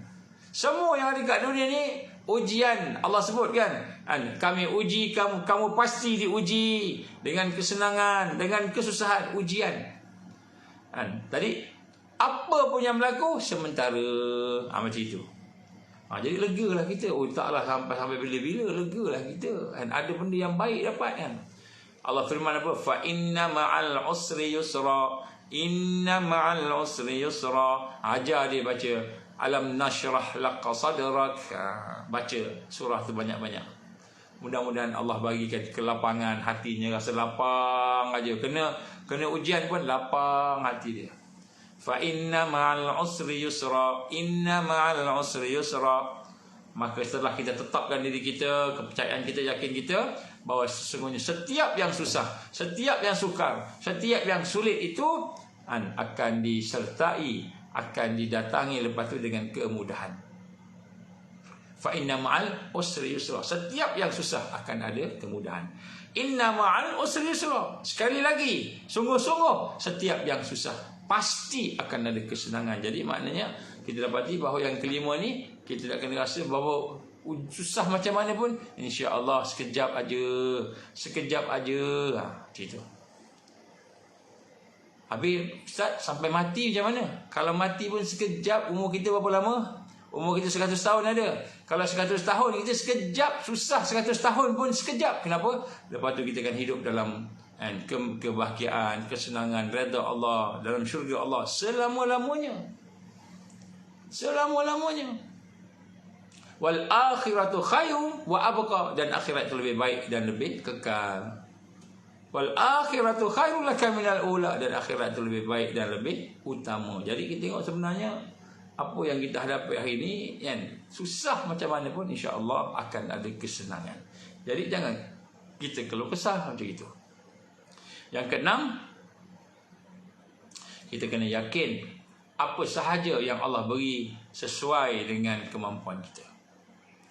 Habis Ustaz, rumah saya dah habis hancur rumah saya. Habis hancur kereta saya, anak saya mati pula. Nak buat macam mana ni Ustaz? Macam mana ni? Apa lagi saya tak mampu nak berhadapan dengan ni. Saya tak mampu. Tuan-tuan warahmatullah. Tak mampu tu emosi kita. Iman akan mampu. Masa bila dia akan mampu? Apabila kita ikat dengan Allah, hubungkan dengan Allah, Allah akan mampukan kita. Kenapa seorang tu berhadapan dengan ujian dan dia gagal? Kerana dia putus asa. Dia putus asa daripada rahmat Allah. Dia kecewa daripada pertolongan Allah. Dia rasa macam dia tak ada apa dah. Sedangkan Allah ada di situ. Allah ada dalam hidup dia. Dia terlupa Allah. Bila dia terlupa Allah, putus asa dengan Allah, kecewa dengan Allah Subhanahu Wa Taala, masa tu dia gagal. Masa tu dia gagal. Semua ujian, la yukallifullahu nafsan illa wus'aha. Allah kata apa? Semua yang Allah jadi itu, Allah tak bebankan, sesuai dengan kehidupan, kemampuan, keperluan seseorang. Habis Ustaz, semua harta saya habis, tanah saya apa, semua habis semua ni. Macam mana Ustaz? Saya tak ada apa dah. Bila kita kata saya tak ada apa dah, mari kita kata Allah pun tak ada. Bila kita Allah tak ada, maka disitulah gagal. Gagal bila kita tolak Allah daripada sebagai musabibul asbab, sebagai yang menyebabkan semua itu. Pencipta kepada asbab tadi, yang menjadikan segala, dia tolak Allah, itu gagal. Sebab tu Allah gambarkan dalam Quran, la yukallifullahu nafsan illa usaha. Allah tidak akan beratkan, tidak akan bebankan seseorang itu, melainkan apa yang dia mampu. Apa maksud mampu? Mampu ni dia bukan maha mampu. Maha mampu ni Allah. Maka dia kena hubung balik pada Allah. Bila dia hubung pada Allah, ya Allah, rumah aku tak ada. Ya Allah, harta aku tak ada. Ya Allah, keluarga aku mati semua. Ya Allah, jiran-jiran aku semua boikot aku. Tak ada apa dah. Aku hanya ada Engkau saja, ya Allah. Nampak? Aku hanya ada Engkau saja, ya Allah. Bila ada Engkau saja, ya Allah, itulah Allah akan memampukan kita. Bila masa kita tak mampu, kita tak mampu bila kita buang Allah daripada perkiraan kita. Tak ada dah Allah dalam hidup kita. Tak ada dah siapa yang boleh bantu. Tak ada dah. Putus asa dengan rahmat Allah. Putus asa dengan segala perkara yang Allah boleh bagi. Putus asa. Maka Allah gagalkan kita. Kenapa? Sebab kita buang Allah. Wa'iyazbillah. Buang Allah daripada hidup kita. Maka masa itu Allah gagalkan kita. Jadi bila kita berhadapan dengan kesusahan-kesusahan ni, kita nak kena rasa bahawa Allah tak akan bagi kesusahan itu melainkan kita mampu. Takkan Allah tidak akan berbohong. Allah tak berbohong. Yang berbohong kita yang berbohong. Yang kita ni yang berbohong ni. Kenapa kita berbohong? Kita kecewa dengan rahmat Allah. Kita putus asa dengan pertolongan Allah. Ya Allah, habis dah aku usaha kan, 60 tahun, 70 tahun aku buat rumah ni, habis ya Allah, rumah aku banjir. Habis, keluarga semua mati, ya Allah, dah tak ada apa dah, hidup tak ada apa dah. Hati-hati. Bila kita kata hidup tak ada apa, kita tolak Allah daripada hidup kita, maka pada masa tu Allah tinggalkan kita. Allah biarkan kita gagal dengan ujian.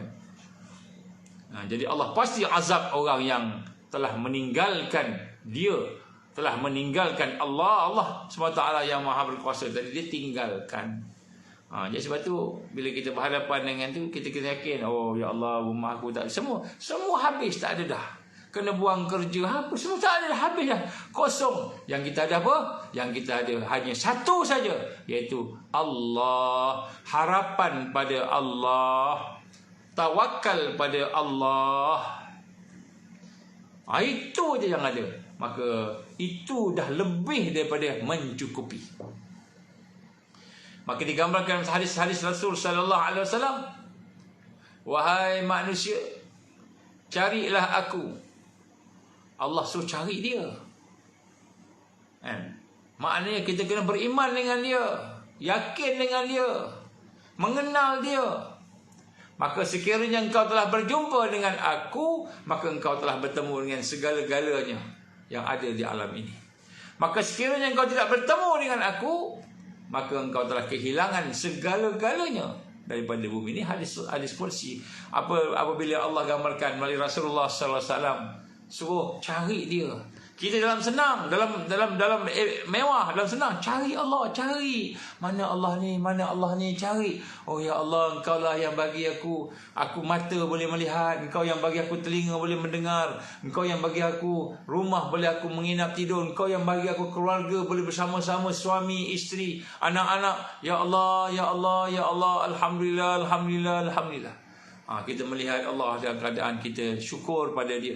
Kemudian bila tengok pula, ya Allah, habis rumah aku tenggelam, habis harta aku dah puluh-puluh tahun ni, ya Allah, hutang bank pun tak habis, hutang bank pun tak habis. Ya Allah, ni macam mana, ni macam mana, ni macam mana, ya Allah, ya Allah, ya Allah, aku dah tak ada apa dah, ya Allah, dalam hidup ni. Aku hanya ada Engkau sahaja, ya Allah. Ya Allah, aku ada Engkau saja, ya Allah. Aku berserah padamu, ya Allah. Aku berharap padamu, ya Allah. Aku tunduk padamu, ya Allah. Aku rokok, aku sujud, aku redha padamu, ya Allah. Masa itulah Allah akan bagi kepada kita apa yang kita perlukan, malahan lebih daripada apa yang kita perlukan. Kerana ketika kita hilang segala-galanya daripada hidup kita, kita masih nampak rupanya aku hanya ada Engkau, ya Allah. La ilaha illallah, la ilaha illallah. Tidak ada yang nyata, tidak ada yang wujud, tidak ada yang berkuasa illallah, melainkan Kau, ya Allah. Baru kita nampak. Jadi yang keenam ni kita lihat, yakinlah bahawa Allah SWT tak akan membebankan. Sebab tu jangan kita keluh kesah. Jangan keluh kesah, jangan rasa gelisah, jangan rasa takut. Seolah-olahnya Allah tak ada, seolah-olahnya Allah tidak berkuasa, seolah kita dah habis dah, hidup tak ada apa dah. Kita kena rasa dalam hati kita. Kalau tidak, kita tak, ni keyakinan iman, inilah iman. Inilah iman. Ketika hilang segala-galanya, yang ada hanya Allah. Maka kita sebut la ilaha illallah, la ilaha illallah, la ilaha illallah. Tengok banjir, la ilaha illallah. Tengok rumah kita habis rosak, la ilaha illallah. Baru aja cat, minggu lepas cat pun tak kering lagi, baru cat rumah, baru cat. Nak masuk Ramadan ni kita bagi cantik sikit rumah kita, cat semua, hias apa sebab tiba-tiba banjir, habis cat, hancur, habis, rosak. La ilaha illallah. Aku hanya ada Allah saja. Aku hanya ada Allah saja. Rumah ni Allah punya, ni semua Allah punya, Allah punya. Allah ambil, Allah ambil. La ilaha illallah, la ilaha illallah. Bila kita rasa tak ada apa dah dalam hidup aku melainkan Allah, maka pada masa itu Allah tolong kita. Masa itu Allah akan bantu kita. Masa itulah Allah akan memenuhi keperluan kita. Kenapa? Sebab kita menyanjung Allah. Kita meletakkan dia sebagai Tuhan, Rabb, ilah kita. Dia meletakkan sebagai yang maha berkuasa, yang maha tempat bergantung, tempat berharap, tempat bersandar. Sebelum ni kita bersandar kat kursi, kita bersandar kat kita bersandar kat meja kita bersandar kat rumah, kita bersandar kat gaji kita, bukan bersandar kepada bisnes kita. Kita tak bersandar pada Allah. Jadi la ilaha illallah, la ilaha illallah, la ilaha illallah. Nampak? La yukallifullahu nafsan illa wusaha. Tidak diberatkan seseorang itu melainkan apa yang dia mampu. Sungguh ya Allah, hilang habis. Tuan-tuan, saya rasa benda ni salah satu masa dalam penjara Israel, saya rasa tuan. Dalam penjara Israel ni apa dah ada, dah kena penjara, dah kena rampas, semua benda kena rampas. Semua benda yang dekat saya kena rampas. Handphone kena rampas, nak hubung orang tak boleh. beg apa semua confiscate semua dirampas, beg kita, harta semua kena rampas. Masuk dalam penjara sehelai sepinggang. Dan masuk dalam penjara Israel sehelai sepinggang. Masuk dalam tu. Tak ada apa dah, ya Allah, apa yang ada. Saya kata, ya Allah, ya Allah. Ada banyaklah benda saya sebut, antara ya Allah, aku dah tak ada apa dah, ya Allah. Aku dah tak ada apa. Aku ada Engkau aja, ya Allah. Saya ingat lagi menangis. Saya sebut, ya Allah, anak aku, isteri, keluarga, kawan-kawan, pekerjaan masa tu macam-macam lah. Teringat, ya Allah, aku dah tak ada apa dah, ya Allah. Aku hanya ada Engkau saja, ya Allah. Aku serah diri aku kat Engkau, ya Allah. Aku sabar, aku redha, ya Allah. Ya Allah, aku serah kat Engkau, ya Allah. Tuan-tuan, rupa-rupanya bila serah diri kat Allah ni, Allah bagi pada kita. Bukan dibagi yang kita tak ada tadi. Dia bagi lebih lagi daripada yang kita tak ada tadi. Lebih lagi. Allah bagi lebih lagi. Subhanallah. Jadi kita hari ini kita bersandar pada makhluk, kita bersandar pada kerja kita bersandar kepada bisnes kita bersandar kepada suami kita, bersandar kepada isteri kita, bersandar kepada keluarga kita, bersandar pada sahabat kita, bersandar kepada dunia. Kita tak bersandar pada Allah. Tidak bersandar pada Allah. Kenapa? Kita rasa kita mampu, sedangkan kita tak mampu. Yang mampu hanya Allah. La ilaha illallah. Tidak ada yang mampu melainkan Allah. Tidak ada yang kuat melainkan Allah. Tidak ada yang berkehendak melainkan Allah. Subhanallah. Hati kita jadi tenang. Bila kita bergantung dengan Allah, hati jadi tenang. Tapi bila kita bergantung dengan makhluk, kita gelisah. Gelisah.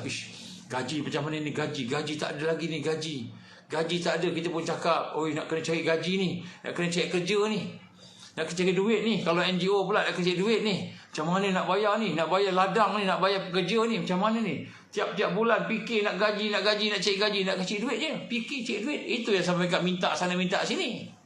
Lupa nak minta pada Allah. Lupa nak minta kat Allah. Tapi NGO Islam minta sana, minta sini. Tuan, tak sana, minta sini. Tolong tuan, madrasah kami dah ramai, lama tak makan. Dah lama tak ada kitab. Minta sana, minta sini, minta sana, minta sini. Lupa nak minta ke Allah. Kenapa? Kita rasa kita mampu. Sedangkan kita tak mampu. Yang memampukan kita, musabibul asbab, Allah Subhanahu Wa Taala. Musabib ni yang menjadikan sebab-sebab yang ada. Jadi bila keenam ni, kita kena tahu bahawa kita ni sebenarnya tidak ada kemampuan illallah, melainkan Allah mampukan kita. Jadi bila kita yakin macam ni, bahawa hati kita, oh ya Allah, tenangnya, bahagianya aku ni, ya Allah. Ketika mana susah ni, orang lain semua keluh kesah, orang lain semua dalam keadaan menderita, resah, gelisah. Kita tenang bersama Allah. Tenang bersama Allah Subhanahu Wa Taala. Yang ketujuh, kita nak berhadapan ujian ini, kesusahan ini, hidup ini dengan sabar. Ista'inu bis-sabri was-salah. Yang ketujuh ni kita kena doa, minta ke Allah. Ista'inu bis-sabri was-salah. Mintalah pertolongan kepada Allah tadi dengan sabar dan salat. Ista'inu bis-sabri was-salah. Maka kita minta pertolongan dengan sabar. Kena sabar. Susah jawapannya sabar. Sabar ni apa? Letaklah keyakinan kita pada Allah tu, sabarlah. Macam mana kita nak apa boleh sabar ni? Kita yakin ke Allah lah. 1, 2, 3, 4, 5, 6 atas tadi tu. Yang saya sebut yakin 6 perkara tu. 6 perkara kita nak yakin tu. Yang ketujuh ni sabar. Doa, ista'inu bis-sabri. Allah perintah apa? Sabar. Mintalah pertolongan pada aku dengan sabar dan solat. Solat ni maknanya kita angkat tangan, rokok, sujud pada Allah, berharap pada Allah, bertawakal pada Allah. Kita berusaha maksima yang kita dimampukan oleh Allah. Berusahalah, jangan tak usaha. Kena usaha, kena ikhtiar maksima. Tapi kita jangan bergantung dengan usaha kita, bergantung dengan Allah. Ista'inu bis sabri was salah. Mintalah pertolongan dengan sabar dan salat. Jadi yang ketujuh ni kita kena minta pertolongan. Dengan apa? Dengan sabar. Jadi yang ketujuh ni kita kena yakin. Kita kena yakin bahawa nak berhadapan dengan ujian ni, nombor satu mesti sabrun. Sabara, sabar. Nombor satu. Jadi kita susah-susah, nombor satu sabar dulu. Dekat mana nak letak sabar ni? Yakin pada Allah. Yang kita sebut tadi, yakin pada Allah. Yakin pada Allah. Yakin pada Allah. Yakin pada Allah. Yakin nombor satu, nombor dua kita sebut tadi panjang. Dan kemudian solah. Solah ni maknanya apa? Kita rakaat, kita berharap pada Allah. Kita takbir Allahu Akbar. Kita bertawakal pada Allah, bergantung pada Allah. Usaha gantung. Allahu Akbar. Kita rakaat. Rakaat ni apa? Rakaat ni maknanya kita berharap pada Allah. Ya Allah, aku letakkan leher aku kat Engkau. Tunduk rakaat. Rendah-rendahkan diri pada Allah. Sami Allahu liman hamidah. Kita menghadap Allah. Letakkan hati kita menghadap Allah. Allahu Akbar, sujud. Kita serah semua hidup kita pada Allah. Menyerah diri semua pada Allah. Allahu Akbar, sujud. Sujud kita maknanya kita letak tangan kita, muka kita, kepala kita, badan kita semua sujud pada Allah. Maknanya aku serah seluruh diri aku pada Engkau. Ya Allah, aku redha pada Engkau. Ya Allah, raditu billahi rabba, raditu billahi rabba, raditu billahi rabba. Kita redha pada Allah, maka Allah redha kepada hamba-Nya. Sujud. Sujud ni kita serah diri ke Allah. Bila sujud ni kita serah diri pada Allah. Tak ada satu pun kekuatan melainkan kekuatan Allah. Tidak ada satu pun kehendak melainkan kehendak Allah. Tidak ada satu pun keadaan yang ada pada kita ni. Apa sahaja, tak ada kemampuan. Illallah. La haula wala quwwata illa billah. Sujud ni serah diri pada Allah. Ya Allah, raditu billahi rabba. Raditu billahi rabba. Ya Allah, hanya redha Engkau yang aku hajatkan. Ya Allah, aku redha kepada Engkau sebagai Tuhan aku. Aku redha kepada Engkau sebagai Tuhan aku. Raditu billahi rabba. Sujud semua sekali. Bila kita sujud tu, subhanallah, subhanallah. Kita yang banyak aib, banyak lemah, banyak dosa, banyak kelemahan ini, Allah bagikan kekuatan. Jadi kekuatan kat mana? Kekuatan kat sujud. Masa bila yang terbaik bagi seorang hamba? Ketika dia merasakan amat memerlukan Allah. Kalau kita tengok dalam hidup kita ni, senang, susah, gembira, sedih, marah, semua keadaan, semua sifat kita tu. Masa bilakah sifat kita sebagai hamba yang paling baik sekali? Yang paling baik sekali, yang paling tinggi sekali, ketika hati kita, pemikiran kita merasai amat memerlukan Allah. Itu sifat yang terbaik bagi seorang hamba. Dia rasa memerlukan Allah. Jadi ketika mana Allah anugerahkan sifat ini? Bukan ketika kita kaya, bukan ketika kita sihat, bukan ketika kuat, kita ada buat apa-apa boleh buat, bukan keadaan kita mampu, bukan keadaan kenyang, bukan dalam keadaan kita dalam keadaan yang di glamour orang sanjung kita, bukan dalam keadaan nikmat. Tetapi ketika Allah uji dengan kesusahan, kepayahan, penderitaan, ketakutan, Allah uji dengan kelaparan, Allah uji dengan keresahan, kesakitan, Allah uji dengan segala kesulitan, ketika itulah kita rasa, ya Allah, tolonglah, ya Allah, ya Allah, bantulah, ya Allah. Ketika kita merasa amat memerlukan Allah, ketika itulah saat paling baik dalam hidup kita sebagai seorang hamba. Jadi nak jadi hamba bukan orang yang paling banyak rokok, paling banyak sujud, bukan orang yang paling banyak ceramah, bukan orang yang paling banyak bercakap, berzikir. Orang yang paling tinggi perasaan, rasa memerlukan Allah. Ya Allah, tolonglah ya Allah. Ya Allah, bantulah ya Allah. Ya Allah, aku tak mampu. Ya Allah, aku tak kuat. Ketika kita rasa perlukan Allah, ketika itulah kita menjadi hamba Allah yang paling baik sekali.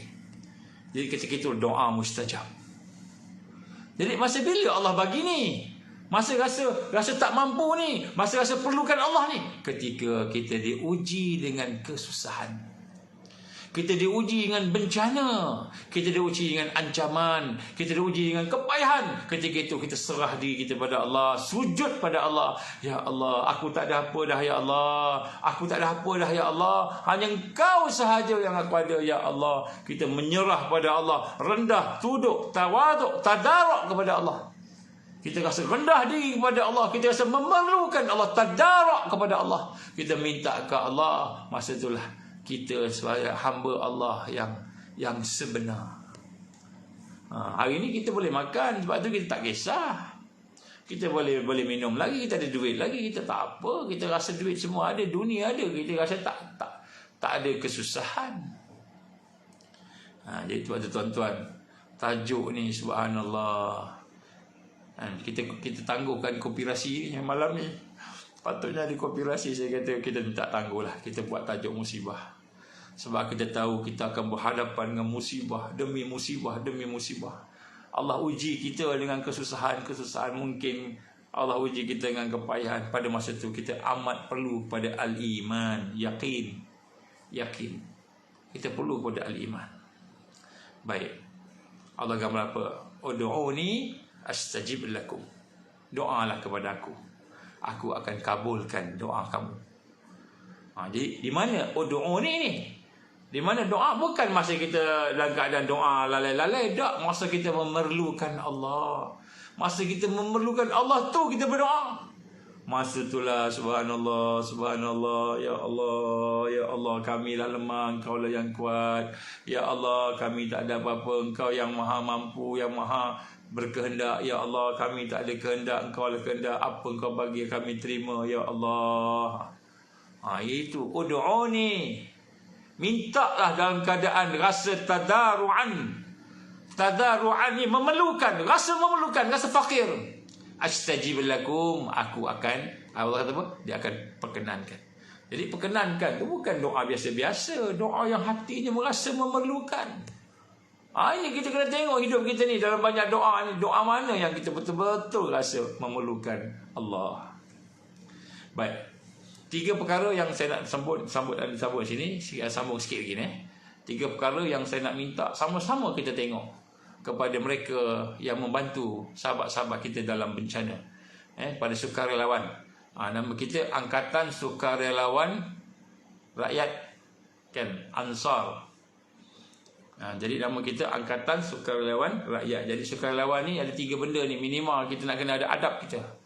Adab kita dengan Allah ketika kita berada di tempat bencana.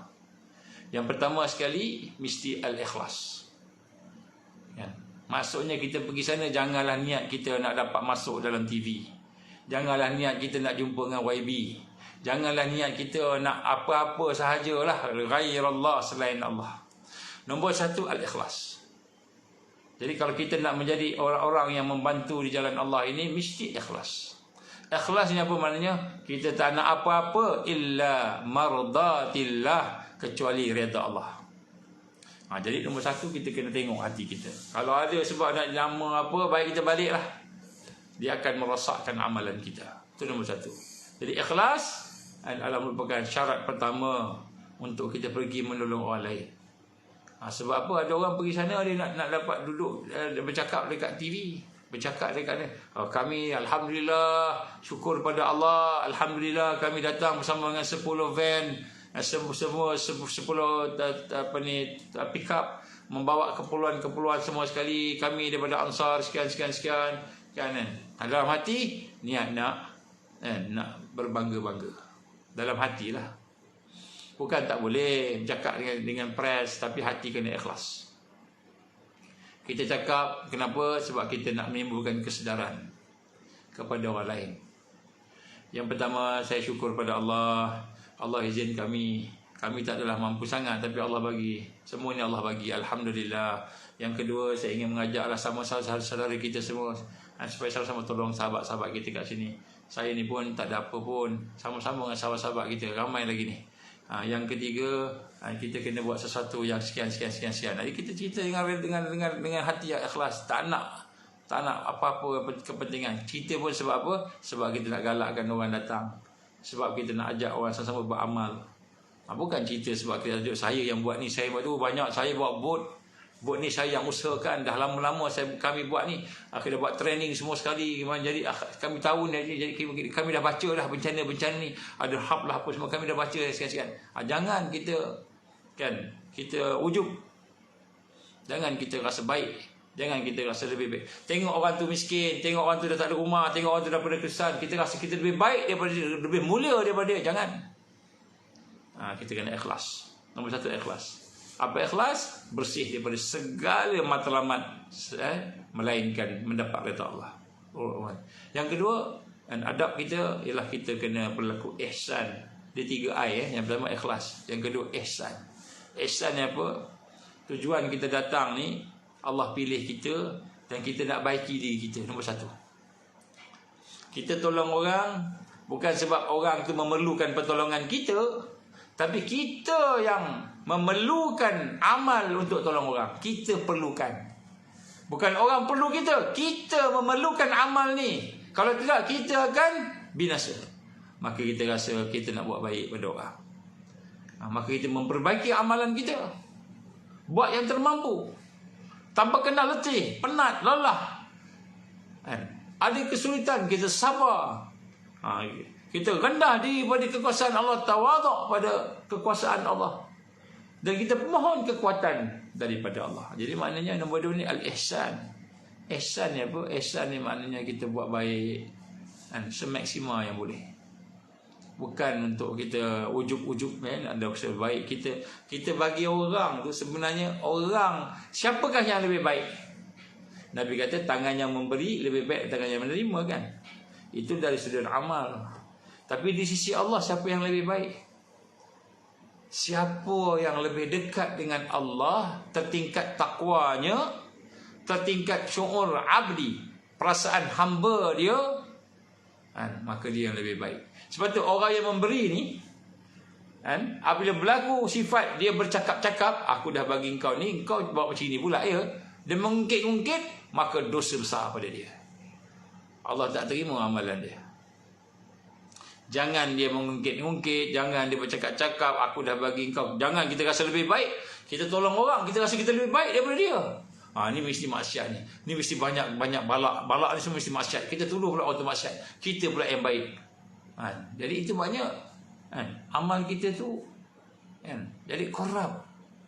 Jadi ihsan maknanya kita nak berlaku baik, nak membantu satu yang lebih baik, buat satu. Jadi amal ni, amal tolong orang ni, bukan kita yang beramal, dah Allah yang bagi kita beramal. Maka kita kata, ya Allah, Engkau izinkan aku buat amal begini, maka ya Allah, aku syukur pada Engkau.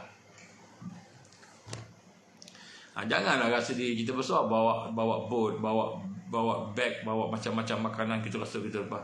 Bagi orang pun makanan campak-campak je. Pakcik nak ni ke, kami ada beras, ada 10 kilo beras, boleh ambil, campak pakcik, ambil. Kita rasa beras tu kita punya, kita rasa pertolongan tu kita punya, padahal semua tu Allah punya.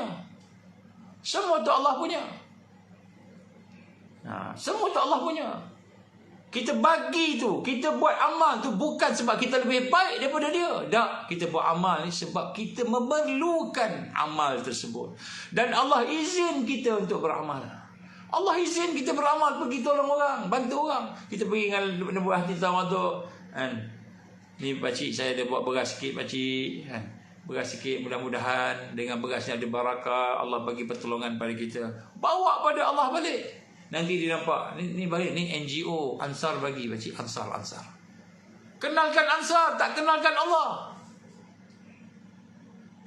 Pakcik, ni Allah izin Allah izin kami dapat datang, Allah izin kami dapat bantu pakcik ni sama-sama kawan-kawan ramai-ramai tu. Alhamdulillah, segala puji pada Allah. Allah izin pakcik ni ada 10 kilo, Allah izin ada 10 kilo ni pakcik ya. Pakcik kalau mudah-mudahan ada barakah, boleh manfaat pada pakcik. Kami tolong bawa je, kami tak ada apa, kami postman tolong bawa je. Itu pun Allah izin. Rendahkan diri kepada Allah, itu ihsan. Jadi ihsan ni bukanlah maknanya kita sekadar buat amal, kita memperbaiki amalan kita sehingga peringkat kita merasa benar-benar tawaduk, tadaruk pada Allah. Jadi barulah amalan itu akan berkembang. Ada barakah. Kenapa? Kita tak rasa kita yang bekerja, kita rasa kita yang memberi, kita rasa ni duit kita. Pakcik, saya datang ni daripada Kuala Lumpur. Ni semua alhamdulillah saya beli dah. Saya dah beli dah ni resit pun ada ni pakcik, nak tengok boleh. Saya beli dah alhamdulillah. Saya belanja dekat 10,000 untuk nak bantu pakcik-pakcik semua ni. Jadi kita syukur kat Allah lah. Tapi dia cakap diri dia dulu. Dia cakap diri dia dulu. Dia tak rasa yang dia dapat tu 3,000, 10,000, apa puluh ribu pun dia dapat. Yang dia bawa tu Allah yang punya, tak rasa. Tak rasa ni ihsan daripada Allah. Allah yang bagi ihsan pilih kita, bukan kita. Jadi kita ingat kita. Itu yang jadi syirik. Itu yang amalan kita habis. Tak ada barakah dalam amalan kita. Ini satu benda yang kita kena tengok semula. Ihsan. Yang pertama ikhlas, yang kedua ihsan, yang ketiga ibrah. Ibrah. Ibrah ni apa? Ibrah ni ialah kita ambil pengajaran. Kita jumpa dengan orang ni susah. Ada orang yang susah, dia stres. Ada yang susah, dia komen ke Allah. Ada yang susah, dia kufur. Ambil pengajaran. Tak payahlah banglah dia, ambil pengajaran. Ada orang yang susah, makin dekat dengan Allah, sembahyang makin khusyuk. Dia susah, dia makin dekat dengan Allah, dosanya terampun. Kita ambil ibrah. Ya Allah, daripada 10 rumah yang kita pergi, kan, 10 rumah tu semuanya dalam keadaan berubudiah pada Allah. Walaupun banjir, walaupun habis rumah dia, kereta dia, semua tu ya Allah, kau tunjukkan mereka orang yang sabar, orang yang syukur. Ya Allah, kita ambil ibrah. Kita agaknya kalau kena ujian macam ni macam mana, kita belum tahu boleh sabar. Ambil ibrah, ambil pengajaran. Kemudian kalau tengok pula orang kufur, kan, masa makan, masa dapat barang-barang, datang ke masjid, semua pakat-pakat ke masjid, minta ni, minta ni, berebut-rebut. Tapi bila sembahyang, pakat-pakat lari semua, tak nak sembahyang. Kenapa? Seluar kotor, tak ada kain bersih, saya ni tak ni lagi tak bersih, saya ni macam-macam. Jadi kita berkata, ya Allah, rupanya ada orang juga yang kufur, dah bagi peringatan. Tapi jangan kita cakap kat dia, jangan kita buruk-burukkan dia. Kita ambil ibrah hati kita ni. Ada orang yang Allah bagi susah, makin jauh daripada Allah. Ada orang yang Allah bagi susah, makin dekat kepada Allah. Jadi kita ambil ibrah. Ambil ibrah. Jangan kita pergi saja-saja je, ambil ibrah. Ya Allah. Jadi kita balik tu ada syu'ur tarbawiyah. Ada satu perasaan yang telah dididik kita tadi. Barulah jadi perjalanan tu amal, jadi jihad, dakwah dan tarbiyah, JDT. Jadi ada 10 perkara yang saya sebut tadi, sama-sama nak kita cuba tengok balik. Jadi mudah-mudahan Allah redha apa yang kita lakukan, dan mudah-mudahan Allah beri kekuatan apa yang kita buat, insya-Allah. Saya nak mengambil kesempatan di sini untuk sama-sama saya nak menyeru semula kepada semua ahli Ansar, TMQ, TM4, TM3. TM3, TM4, TMQ yang masih lagi belum berdaftar, boleh daftar untuk TM3 khusus yang akan dibuat pada hujung minggu ni, besok mula. TMQ besok mula, dan insya-Allah hari Sabtu kita akan buat whole day. Jadi minta tolong, kalau boleh siapa yang lapang-lapangkan diri, tolong datang untuk kita bincang perkara-perkara yang penting, insya-Allah. Saya panggil TM4, TM3, TM4, TMQ. Semua dapat datang. Ini untuk ahli Ansar lah, orang yang telah lalui tamrin dia tahu. Jadi yang tak lalu mungkin tak tahulah, tak apa. Ini pengumuman untuk ahli Ansar. Dan kita akan bincang satu yang penting, sebab musibah-musibah ini dia akan berkembang. So kita nak bincang lah insya-Allah secara struktur. Dan kemudian untuk TM3 yang kali ini kita minta jugalah orang yang TM1 dan TM2 supaya dapat bersama. Tetapi adalah mendapat kelulusan sebelum datang, kerana kita berharapkan mereka yang benar-benar boleh iltizam dan intizam, yang boleh committed dan yang boleh duduk di dalam penyusunan, insya-Allah intizam. Jadi insya-Allah. Jadi itulah yang saya nak sampaikan pada malam ni. Saya minta maaf kita terpaksa tangguh koopirasi pada malam ni sebab saya nak cuba sentuh berkenaan dengan musibah yang sedang kita hadapi di Johor dan di mana-mana, dan insya-Allah kita akan hadapi lagi lah. So kita harap ramai dapat datang. Cumanya saya minta tolong bawa juga kemah sebab kita penempatan kita tak cukup. Cuba kemah dan cuba siapa yang tak ada duit nak datang, tak ada duit, beritahulah insya-Allah. Dan kita cuba carilah sahabat-sahabat kita yang ada kemampuan sikit, mungkin boleh cover sikit insya-Allah. A'udzubillahi minasyaitonir rajim. Bismillahirrahmanirrahim. Alhamdulillahirabbil alamin wassalatu wassalamu ala asyrafil anbiya'i wal mursalin wa ala alihi wa sahbihi ajma'in. Allahumma innaka ta'lamu anna hadhihi alqulub qad istama'at ala mahabbatik wa taqat ala ta'atik wa tawahadat ala da'watik wa tawahadat ala nusrati syari'atik فاثق اللهم رابطتها وأدمتها واهدها سبلها واملأها بنورك الذي لا يخبو واشرح صدورها بفيض الإيمان بك وجمل التواكل عليك وأهيها بمعرفتك وأمتها على شاة في سبيلك يا الله إنك نعم المولى ونعم النصير. اللهم يا مقلب القلوب ثبت قلوبنا على دينك وعلى طاعتك وعلى جهاد في سبيلك. لا إله إلا أنت سبحانك إنا كنا من الظالمين. Ya Allah, ampunilah dosa kami, ampunilah dosa kedua ibu bapa kami, ampunilah dosa semua guru-guru kami, para murabbi kami, ampunilah dosa ya Allah saudara-saudara kami sekalian muslimin dan muslimat.